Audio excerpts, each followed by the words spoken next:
Hey YouTube Nation, this is Heiko again. Second video in a single day. That's pretty amazing. Earlier I fixed the stairs in to our garage, and now I'm working on a Honda HS828 snowblower.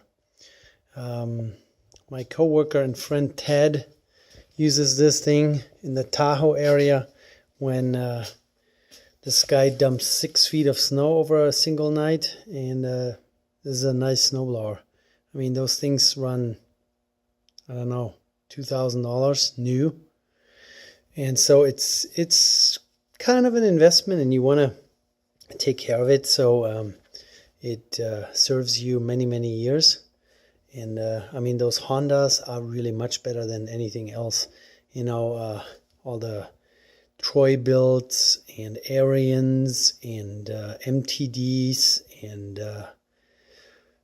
what else do we have? Craftsman and those kind of things. I mean, they all have strong engines on it, but the way they drive the auger and also to drive the wheels, or here in this case track, is so different. They use kind of a disc with a rubber wheel to drive those augers or the wheels.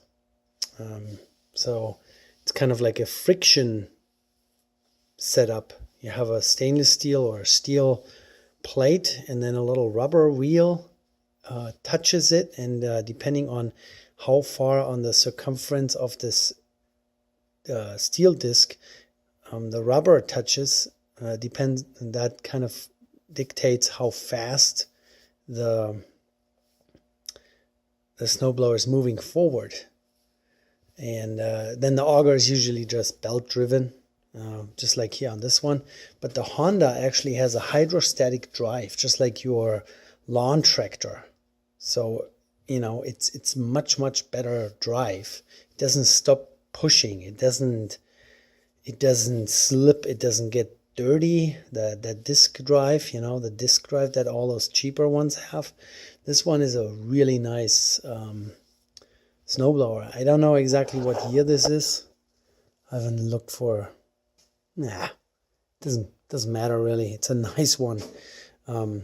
He has been using it for a few years, you know, and if you use it out in the snow, constantly exposed to salt and snow and water and all that stuff, everything kind of gets a little, not grimy, but like sandy, gritty, and then stuff doesn't move as well anymore. So like, for example, this chute up here, you can actually adjust this thing.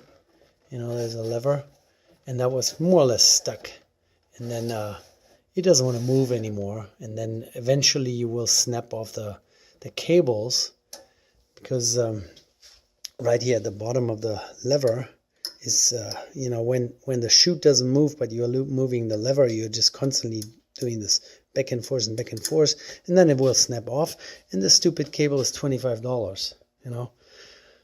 $2,000 plus of snowblower, really expensive cable. So I did a lube job with my little cable lubricator. So you pinch that on there. One side is where the steel cable comes out, and then the other side is where the housing, the sheath, comes out, and then there's one opening, and you put your trusted lubricant nozzle in there and squeeze off until you know, you have lubed the entire housing, and that really helps. And then what I use for moving parts, like this little U-joint, or here, or here, or, you know, the whole lever mechanism, all those moving parts, what I use for this is a product called fluid film. Fluid film is corrosion inhibitor and lubricant. It's waxed base. No, it's actually not. Yeah, it is waxed base. It's based on lanolin, wool wax, and it's non-toxic, eco-friendly, effective corrosion control and lubrication. It does not harden.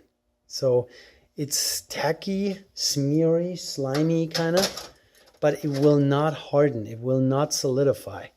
And almost certain it's will not harm paint, will not harm plastic, will not harm synthetic rubber, does not dry out, and free up heavily seized parts. And I want to say it's not even flammable, but it doesn't say that here. But yeah, I've used this for all kinds of things. What it was originally invented for or put together for is corrosion protection of old vehicles. So like the door cavities, the quarter panels on the inside, the rocker panels, you know, they have drain holes, so you stick that nozzle in there. They even make a 2 feet long wand that you can shove in there and then lubricate it or wax it from the inside, and that keeps the rust down, the areas that you can't paint. So, and then they realized that it also has lubrication properties, of course not for fast spinning parts, but for parts that, you know, like this little lever here, it just turns, I mean, like 1 RPM or 2 RPMs or whatever. So that's really good. And then the drive of this truck here moves really slow. I mean, it's not a high-speed vehicle. It sticks. It doesn't wash off easy. It protects from rust, and and it doesn't attack any material. So if you have any plastic bushings anywhere, it's not going to take them apart. So so my friend Ted just gave me this for me to do an annual service on it. So far I've done lubing all the cables. So I take all the cables off and then put my cable lubricator on there, which I bought off of Amazon for like $8 or so. And then I actually use a product, liquid wrench, chain, and cable lube. First time that I bought this, saw it, and I was like, oh, cable lube, I need that. So I use that, and it's made in the USA. So that made it even more attractive. It's kind of strange, huh? A German guy living in the United States, but this has become home. I mean, I'm probably more patriotic than some other people. Probably said it wrong, huh? Patriotic. Anyways, that's what I do. I like American-made stuff. All my newly purchased tools, of course, there's a little bit Harbor Freight here and there, but you know, like hand tools for carpentry and framing and that kind of stuff, I like to see made in the USA, or at least made in some European country before I then reach for some Chinese made stuff. So yeah, lubing cables, I drain the oil out, I get new conventional motor oil in there, 1.1 liter. What else did I do? The bearing housing for the auger, they were a little slipped out of position. I realigned that. Then I checked the oil of the gearbox, if it's still up to the top level, and that's fine. Didn't find any water in there, just stinky gear oil. And that's fine. I don't think it ever needs to be replaced as long as there is enough in there. And then I found that one of the augers, not this one, but the other one, this little screw here, little nut down there, was actually loose. That would have snapped off eventually. So fixed that. Those snowblowers, since you're usually using them in snowy environment where there's not much dust floating around, they don't have an air filter, they just have an air box. Just cleaned that out. There were some cobwebs in there. Then the Hydrostatic Drive uses Honda hydrostatic fluid. It doesn't need to be not changed, but you have to make sure that you have enough in there, in this little container here. And depending on temperature, you will have more or less in here. So they have a whole chart in their manual which shows you which level you have to have at what temperature. Then the carbs on those Hondas are also really nice. The float bowl here, you actually have a drain there at the bottom, so you don't have to take it apart as long as it runs. I just like to flush some fresh fuel through it. So if there's some water in there or so over the winter, over the summertime when it's just sitting around, it runs fine. I'm not gonna mess around with a carb unless I have to. And then that wouldn't be a problem either, you know. It's so nicely exposed. You can take this off. You can take the float bowl off. You can take the float off. You can take the main and the idle jet out from here without even touching the carb or without even taking the carb off. Yeah, it's a overhead valve cam motor. Really latest generation, so there's not much maintenance going on unless you have problems. But this thing is running really nicely. So yeah, lube, oil. I'm about to take the spark plug out and check what the spark plug is saying, and then I'm going to check the gap. The chute up here, as I mentioned, this gets stuck.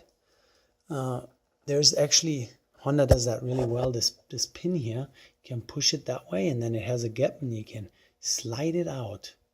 And then I put some lithium grease on there, and then some of my magic fluid film as well on all the hinges here and on the little gliding yeah, I think this is like a, I don't know, a vinyl washer, so it glides all really well. And this fluid film is pretty sticky stuff, so it should stay there for a season. Yeah, fresh oil, fresh lube. You know, the mechanism here, this is a adjustment pedal for the height of the auger in relationship to the track. So you can raise it up if you're just moving the snowblower, or lower it down if you're actually plowing.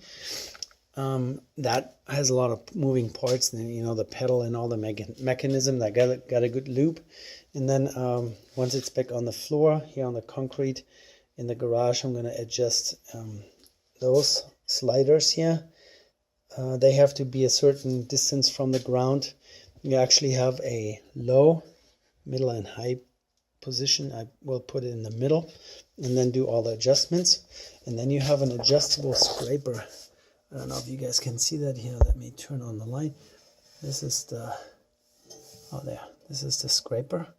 And unfortunately, my friend Ted didn't pay attention.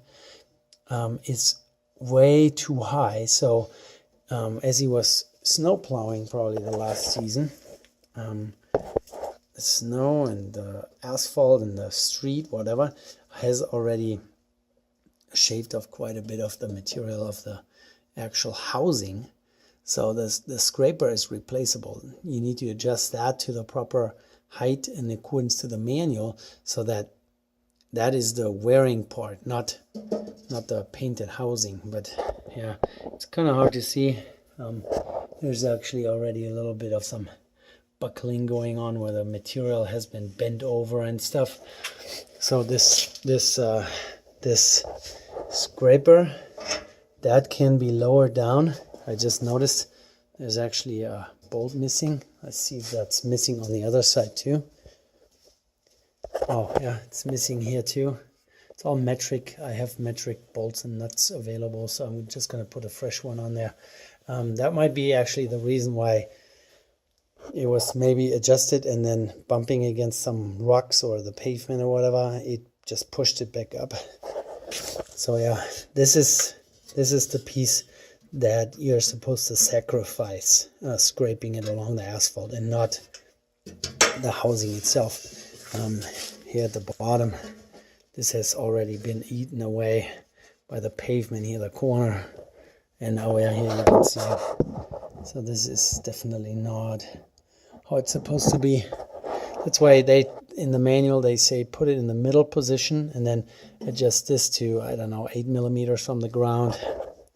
8 millimeters is a little less than half an inch, about 3/8 maybe, and then adjust this even lower so that really cuts through the snow. Yeah, that's how it's supposed to be done. And then other than that, I mean, you know, the pull string still okay. Nice thing for Ted is that I'm available 24/7, so if anything goes wrong, and they get a lot of snow in the Tahoe area. I live down the hill in Nevada. We barely get any snow. They get 6 feet of snow a night, and then we have maybe 6 inches of snow on the ground. Yeah, I'll be available 24/7, so if anything goes wrong, then I'm just gonna run up there and change his pull string. Fuel tank, pretty nice big capacity fuel tank, and look, a little bit of something going on down there, but I guess that's normal if it's not a new machine. Looks like rust almost, huh? Is that rust? What do you guys think? Or is it just grime, dirt, gunk? Good question. Yeah, it's not too bad. Fresh fuel, and like I said, I already drained a little bit. The auger itself, I mean, that's also more or less a consumable, you know. Those edges here on the auger, they will eventually wear out. If you constantly run it over the asphalt, it will destroy itself. That's just how it is. You know, if it's adjusted properly, you should touch the ground with those first. So this is kind of the protection for the scraper and the auger. But yeah, a lot of people don't care, don't do anything. Ted does. That's why I'm looking at it right now. But yeah, anyways, I really like those Honda snowblowers, even though I will never be able to afford one, you know. $2,000+ for a snowblower. I would probably buy the broken $50 machine and then try to fix it. That's what I would do. Actually, just did. Here, see this little puppy, MTD, single stage, that uses the rubber edges on the auger, and it just throws the snow up the chute. Got it for free. And then I spent $35 for some new rubber pieces that go on the auger. And the scraper edge here, in this case, is plastic. Yeah, and the handle was bent out of shape, so I got a used handle. Ultimately, I probably spent too much money on it, but, you know, I have it at home. If we get 2 feet of snow overnight, then at least we have this thing available. Plugs into the wall, actually has electric start, whereas the Honda only has pole start, but it starts really easy. 4-stroke engine, you know. Take a 4-stroke Honda over this 2-stroke smoking machine here any day. Yeah, but just a little overview over stuff that I'm doing in my garage. You see my lift here. This is a Harbor Freight motorcycle lift, which probably will never see a motorcycle, but it's just such a nice addition to my shop here. I've been working on those small engine projects, always on the ground, always bending over and, you know, squatting down, working on stuff, and constantly have back pain because of that. And now I can actually work on this stuff standing straight up, and it's like right in front of you. I mean, I'm only 42 years old. I'm not like 80, but it just makes life so much easier. It's really nice. I mean, I don't know. I've never shown you my hoard of machines. Here's a 1952 Milwaukee Equipment Company rear tine tiller with 4-wheel drive. I mean, it's dually, but, you know, 4 tires. That needs some love. Engine runs, but the gearboxes need to be looked over, and I have a new box. I have new tines for it. There's another front tine tiller that I actually use. You know, that needs maintenance once in a while. And then I have my beloved Mcclain reel mower. This thing is amazing. Got it for $50. It's a 3-horse Briggs & Stratton. It just needs a couple belts here and there, or a belt here and there, and then some loop on the chain, and then the reel needs to be backlapped once in a while. But it gives the lawn such a nice cut, and the reel goes all the way to the edge pretty much. So wherever the edge of the mower is where you're cutting your grass. So that's really nice. Some people say they are not really great quality. It's a $1,000 machine, new. They still make it. They now have a 5-horsepower engine on it, but the 3-horsepower Briggs & Stratton, the way I've tuned it up, it runs just fine. You know, if you find one of those in decent shape, buy it. It's much better than, you know, standard Joe Schmo, Boland's. That's a Tecumseh engine, I think. And then I have this puppy here, also a real mower, made by Jacobsen. It's called Lawn Prince 18. This is just a vintage, you know, I like to buy those old machines, or this I got for $10. It runs. I'm going to clean it up one day, sharpen the reel, and then, you know, enjoy it. Maybe give it away, maybe sell it on. Craftsman, mid-1980s, 10 horsepower, 30-inch mower deck. This thing has been sitting outside for too long, but it does not, it doesn't look like it has seen much mowing. The mower deck is clean. There's no rust, there's no damage. The whole body is super straight. It just has some faded paint, but, and then the seat was kind of messed up a little bit, but I ended up following a YouTube recommendation to see where the original plastic coating is missing. I bought Plasti-Dip in black. They make it in aerosol cans, or you can buy just a paint can and then paint it on it, and it dries to a flexible plastic surface. Really nice. So I fixed this old seat, you know, instead of buying one for $60. This thing still has the original bagger, everything. You know, it's not perfect. It needs a couple new tires, and I'm going to sell it on. Drives just nice. I mean, we have a really steep driveway, like really steep.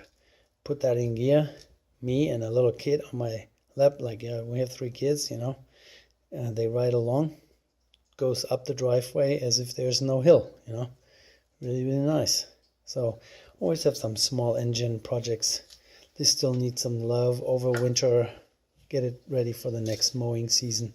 Oh yeah, there's a little home light, made in America. Tiller and cultivator right there. 2-stroke. Ming, ming, ming, ming, ming. For your flower beds, you know, to kill the weeds and whatnot. So tiller, tiller, tiller.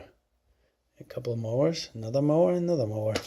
They all need to, you know, always get machines and then fix them up and sell them on Craigslist. A couple of those machines I will keep. This big one here, 1952, nobody's going to buy just for usage. This is more like a museum item. I'm going to maybe restore it or just make it so that it functions properly.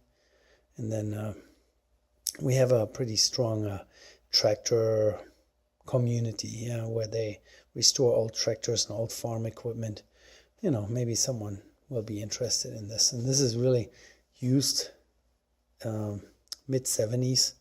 This tiller I actually use in my yard, my wife's vegetable garden in our front yard. When the weeds start growing, I just till it. Instead of putting chemicals down, I just till it. Just got this little Poulan Pro blower. The nozzle was missing, or the tube was missing. Bought that for $11 from ereplacementpart.com, and it works. Yeah, that's pretty much it. So that's what I'm working on. Heiko's messy shop. Honda is gonna be returned to its owner on Monday, and then looking for new work, or maybe I'm gonna start with one of those over there. All right, B-dub. All right, you guys have a good night. Hope you enjoyed the video, and if you like it, subscribe and give me a thumbs up. Take care. Bye.